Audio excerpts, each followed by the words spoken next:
Hello class 4th, good morning and welcome back in my channel Vidya Niketan and I am Sunita Srivastav. Children, today I am going to start your SST book, my big book of social studies, chapter 10, transport and communication, part 2. Part 1 I had already shared with you. In the previous video we had to learn more about transport, but today we will start from airways. आज हम Airways से शुरू करेंगे क्योंकि हमने पिछले video में railways तक पढ़ लिया था और आज हम शुरू करेंगे एयरवेज से। एयरवेज का मतलब होता है हवाई मार्ग। एयरवेज का मतलब होता है हवाई मार्ग, यानी हवाई जहाज या हेलीकॉप्टर के मार्ग से जो हम यातायात करते हैं या एक जगह से दूसरे जगह जाते हैं, उनके बारे में पढ़ेंगे। Aeroplanes are the fastest mode of transport. Major cities and towns of India are connected by airways. Aeroplanes transport people and goods, especially perishable goods such as fresh fruits, flowers and vegetables to far off places. Some aeroplanes also carry mail. Both government and private airlines operate in our country. Airways यानी हवाई मार्ग। हवाई जहाज यातायात का सबसे तीव्र या तेज साधन है। हवाई जहाज हमारे देश के बड़े व प्रमुख शहरों और कस्बों को आपस में जोड़ता है। हवाई जहाज लोगों को, उनके सामानों को, खासकर जो पेरिशेबल गुड्स होते हैं। पेरिशेबल गुड्स क्या होते हैं? Something that gets spoiled quickly. जो चीज़ें बहुत शीघ्र, बहुत जल्दी खराब होने वाली चीज़ें हैं, उनको एक स्थान, जैसे कि जो ताज़े फल होते हैं, फूल होते हैं, सब्जियां होती हैं, बहुत दूर दूर से लाया और पहुंचाया जाता है। कुछ एरोप्लेन्स तो हमारे मेल्स को भी, यानी हमारे पत्रों को भी कैरी करते हैं, या हमारे मैसेजेस को, पार्सल्स को भी कैरी करते हैं और उसे सही जगह तक कम से कम समय में पहुंचाते हैं। तो हमारे देश में जो सरकारी और प्राइवेट दोनों ही तरह के जो एयरवेज हैं, वो एयरलाइंस वे काम करते हैं। Helicopters are used in area that are difficult to reach. They are used to drop food and medicines and rescue people during natural disaster. हेलीकॉप्टरों का उपयोग उन जगहों पर किया जाता है जहां पहुंचना थोड़ा कठिन होता है। जो हमारे जो नेचुरल डिजास्टर होते हैं, यानी कि जो प्राकृतिक आपदा होती हैं, उन जैसे कि बाढ़ का आना या भूकंप का आना, तो उन जगहों पर जो लोग होते हैं उनको हेलीकॉप्टरों के द्वारा सहायता पहुंचाई जाती है, राहत का कार्य किया जाता है, उनका रेस्क्यू किया जाता है या बचाव का काम किया जाता है, तथा आपदा ग्रसित क्षेत्रों में लोगों को भोजन, दवाइयाँ तथा अन्य ज़रूरी सामान उन तक पहुंचाने या उनके छतों पर गिराने के लिए हेलीकॉप्टर बहुत ही उपयोगी साबित होता है। इसके बाद है, आइए चेक पॉइंट है, इसे भी हम पूरा करते हैं। तो चेक पॉइंट में देखिए, सर्किल द करेक्ट वर्ड, यहाँ पे ऑप्शन है, तो करेक्ट वर्ड जो होगा उन्हें हमें सर्कल करना है। A bicycle oblique train is a fast mode of transport. तो fast mode of transport cycle और ट्रेन में कौन है? ट्रेन। तो हमें ट्रेन को सर्कल कर देना है। नेक्स्ट है, local trains are popular in Mumbai और चेन्नई। तो हम यहाँ पे जो लोकल ट्रेन ज़्यादातर पॉपुलर है मुंबई में, तो हम मुंबई को सर्कल करेंगे। नेक्स्ट है हमारा नंबर 3, देयर आर 13 और 20 मेजर पोर्ट्स इन इंडिया। तो हम यहाँ पे 13 करेंगे क्योंकि हमने 13 पढ़ा था ना, मेजर पोर्ट्स। नेक्स्ट है 4, perishable goods are transported by aeroplanes और शिप। पेरिशेबल यानी कि खराब, अतिशीघ्र खराब होने वाली जो चीज़ें होती हैं, वो किसके द्वारा ट्रांसपोर्ट की जाती हैं? एरोप्लेन की शिप। तो एरोप्लेन, क्योंकि शिप में बहुत लंबा समय लग जाएगा और तब तक वो चीज़ें खराब हो जाएंगी, तो एरोप्लेन के थ्रू उनका ट्रांसपोर्टेशन किया जाता है। चलिए अब हम आगे पढ़ेंगे कम्युनिकेशन। कम्युनिकेशन क्या होता है? अपने मैसेजेस को दूसरों तक पहुंचाना और दूसरों के मैसेजेस को रिसीव करना ही कम्युनिकेशन या संचार कहलाता है। तो अब हम पढ़ेंगे संचार के बारे में। हमने ट्रांसपोर्ट के बारे में पढ़ लिया और अब हम पढ़ेंगे कम्युनिकेशन और संचार के बारे में। संचार जो होता है वो अपने मैसेजेस को दूसरों तक पहुंचाना, दूसरे के मैसेजेस को रिसीव करना होता है।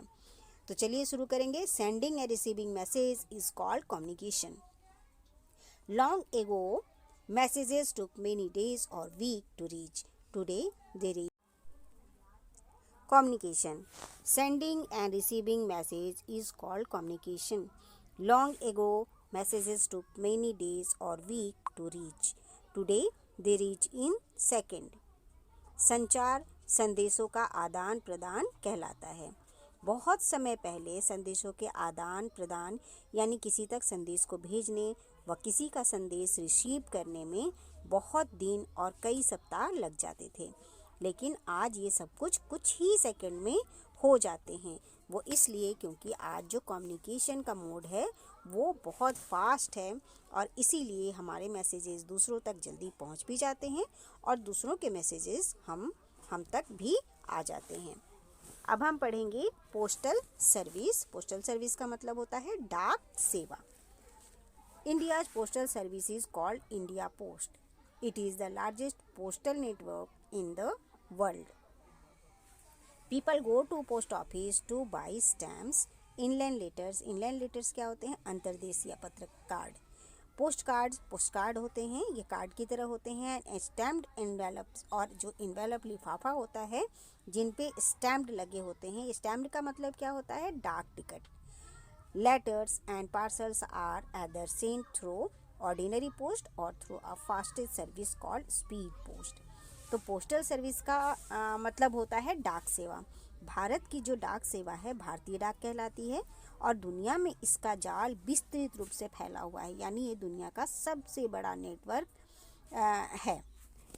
स्टैम्प यानी कि जो हम डाक टिकट कहते हैं, लिफाफा यानी एनवेलप होता है, और इनलैंड लेटर्स यानी अंतर्देशीय, और पत्र जो होते हैं पोस्ट कार्ड्स होते हैं। इनको आपने देखे नहीं होंगे, आप अपने मम्मी पापा से इनके बारे में पूछना, वो बता देंगे आपको। तो हम अपने जो पत्र वगैरह लिखते थे उसको इन्हीं पर लिखते थे और उन पे स्टैम्प लगाना पड़ता था हमें।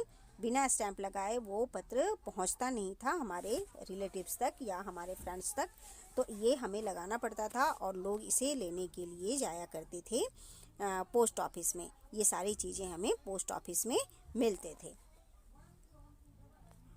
Letters and parcels are either sent through ordinary post or through a fastest service called speed post.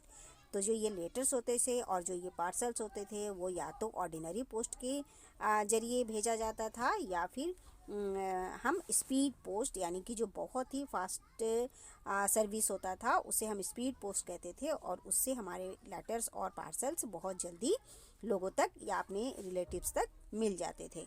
तो क्या होता था कि लेटर्स या पार्सल्स जो लोग कभी कभी साधारण पोस्ट से भी भेजते थे और कभी कभी स्पीड पोस्ट से भी भेजते थे। अगला है हमारा टेलीफोन, और टेलीफोन आप सभी लोग जानते हैं। We can talk to people in any part of the world over the telephone. Landline phone however are no longer popular, they have been replaced by mobile phone. Smartphone are all in one device with which we can do many things. Telephone सभी लोग जानते हैं, तो telephone के जरिए संसार के किसी भी कोने में लोगों से हम बातें कर सकते हैं। पहले लैंडलाइन होते थे, आपने पुरानी मूवीज़ में ज़रूर देखे होंगे या अपनी मम्मी पापा से उसके बारे में ज़रूर आपने सुना होगा या उनके फ़ोटो आपने ज़रूर देखे होंगे। तो जो लैंडलाइन है अब वो पॉपुलर नहीं है। अब लैंडलाइन बहुत कम देखने को हमें मिलता है। अब लैंडलाइन की जगह किसने ले लिया है? मोबाइल फ़ोन ने। और देखिए जो स्मार्टफोन होता है, स्मार्टफोन एक ऐसा डिवाइस हो गया है आजकल जो कि ऑल इन वन है, यानी कि एक ही फ़ोन में इतने फीचर्स होते हैं, इतनी उसमें विशेषताएं होती हैं कि हम कई काम एक साथ कर सकते हैं। आजकल जो आपकी ऑनलाइन क्लासेस चल रही हैं वो भी तो आपके स्मार्टफोन पे ही चल रही है ना। तो दूर बैठे आपके जो टीचर्स होते हैं वो आपको कितनी अच्छी तरह से पढ़ा लेते हैं, तो वो कैसे पॉसिबल है? वो आपके स्मार्टफोन के थ्रू पॉसिबल है। ओके, तो अब हम आगे बढ़ेंगे और अब हम पढ़ेंगे फैक्स के बारे में। फैक्स क्या होता है? A written document can be sent through a fax machine. It takes only a few seconds to reach. The fax machine is connected to a telephone line. Fax क्या होता है? ये एक तरह का मशीन है जिसमें कि लिखित जो दस्तावेज होते हैं, जो डॉक्यूमेंट्स होते हैं, उनको फैक्स मशीन के द्वारा भेजा जाता है जहां उन्हें भेजना होता है, और ऐसा करने में मात्र कुछ ही सेकंड लगते हैं। फैक्स मशीन टेलीफोन लाइन से जुड़ा होता है और इसी के जरिए ये जो फैक्स मशीन है ये डॉक्यूमेंट्स को वहाँ तक पहुँचा देता है, उस नंबर पर पहुँचा देता है। ओके, अब हम पढ़ेंगे internet and email. Internet and email. आजकल आपको बताने की ज़रूरत नहीं है कि ईमेल क्या होता है या इंटरनेट क्या होता है। आप सभी बच्चे जानते हो कि इंटरनेट और ईमेल क्या है। We can sit at home, access any website and get information on any topic through the internet, email or electronic mail. Sent through the internet has made communication fastest and cheaper. Nowadays, many people access internet on their smartphone. They also exchange messages through apps and social networking sites. तो internet आज के ज़माने में कुछ भी ऐसा नहीं कि जो हम ना कर सकें इंटरनेट के थ्रू। इंटरनेट हम घर बैठे किसी भी वेबसाइट पर जा सकते हैं और सभी इंफॉर्मेशंस या सूचनाएं किसी भी टॉपिक पर, किसी भी विषय पर हो, हम इंटरनेट के ज़रिए प्राप्त कर सकते हैं। ईमेल या इलेक्ट्रॉनिक मेल इंटरनेट के ज़रिए भेजा जाता है और ये कम्युनिकेशन या संचार का सबसे सस्ता और सबसे तेज साधन है। आजकल तो बहुत सारे लोग अपने स्मार्टफोन में इंटरनेट का उपयोग कर रहे हैं और वे अपने मैसेजेस का आदान प्रदान ऐप या सोशल नेटवर्किंग साइट के द्वारा भी करते हैं। नेक्स्ट है रेडियो। और रेडियो भी आपने ज़रूर देखे होंगे कि रेडियो कैसा होता है और इन पे जो कार्यक्रम आते हैं वो कितने अच्छे होते हैं। तो चलिए हम रेडियो के बारे में जानेंगे। A program on radio reaches all corners of India. It is useful even to those people who cannot read and write. The All India Radio broadcasts news and educational program in Hindi, English and in many regional language. Private FM channel also broadcast programs for the people. Radio का कार्यक्रम पूरे भारत के हर कोने में पहुंचता है। Radio उन लोगों के लिए बहुत उपयोगी है जो लोग लिख पढ़ नहीं सकते या लिख पढ़ नहीं पाते हैं। समाचारों और शैक्षणिक कार्यक्रमों, एजुकेशनल जो प्रोग्राम्स होते हैं, उन कार्यक्रमों का ब्रॉडकास्ट या प्रसारण ऑल इंडिया रेडियो के जरिए हिंदी में, इंग्लिश में और अन्य कई रीजनल या क्षेत्रीय भाषा में इन कार्यक्रमों को प्रसारित किया जाता है। प्राइवेट एफएम चैनल के कार्यक्रम का प्रसारण भी लोगों के लिए मनोरंजन के लिए किया जाता है। नेक्स्ट है हमारा टेलीविज़न। टेलीविज़न आप सभी जानते हैं टेलीविज़न क्या होता है। Television perform the same task as a radio but also show pictures sitting at home. You can watch what is happening in the other parts of our country and elsewhere in the world. Today there are many television channels in India. Television भी वैसे ही काम करता है ठीक जैसे कि radio करता है, लेकिन इसमें पिक्चर्स यानी कि चित्र भी दिखाई देता है और घर बैठे हमें देश और दुनिया में घटने वाली सभी घटनाओं को हम घर बैठकर टीवी पर या टेलीविज़न पर देख सकते हैं।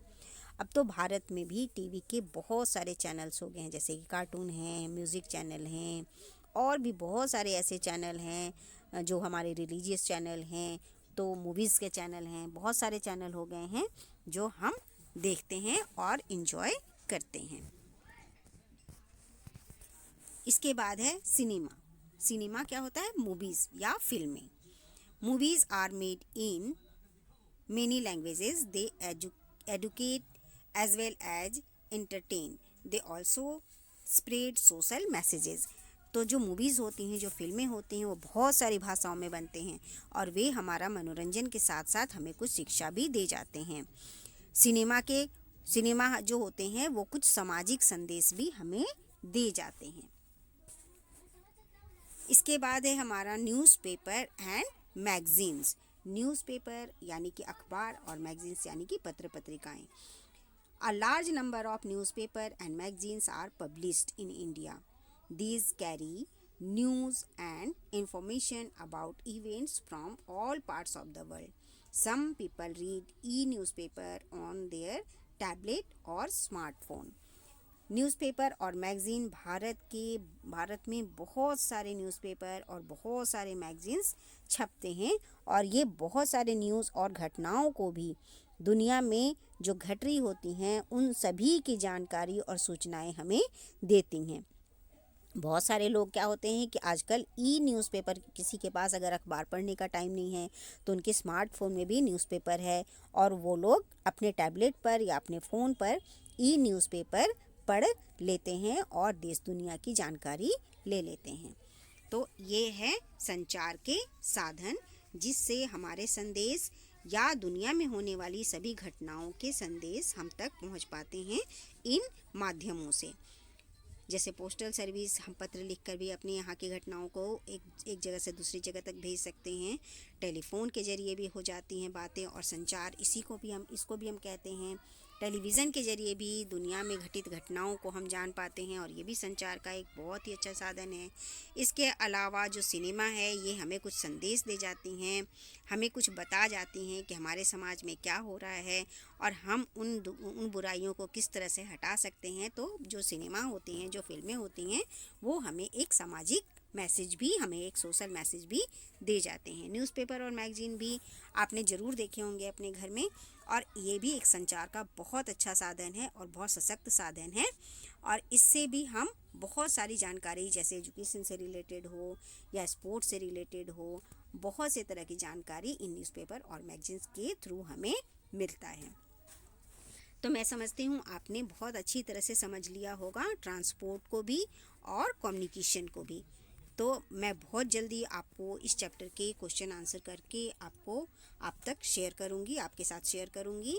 लेकिन तब तक आप दोबारा एक बार देखें और अगर आपने पहला वीडियो नहीं देखा है तो प्लीज़ आप उस वीडियो को भी देखें, तब आपको ट्रांसपोर्ट भी अच्छे से समझ में आएगा और कम्युनिकेशन भी आप अच्छी तरह समझ लेंगे और क्वेश्चन आंसर आपके लिए बहुत ही ईजी हो जाएगा।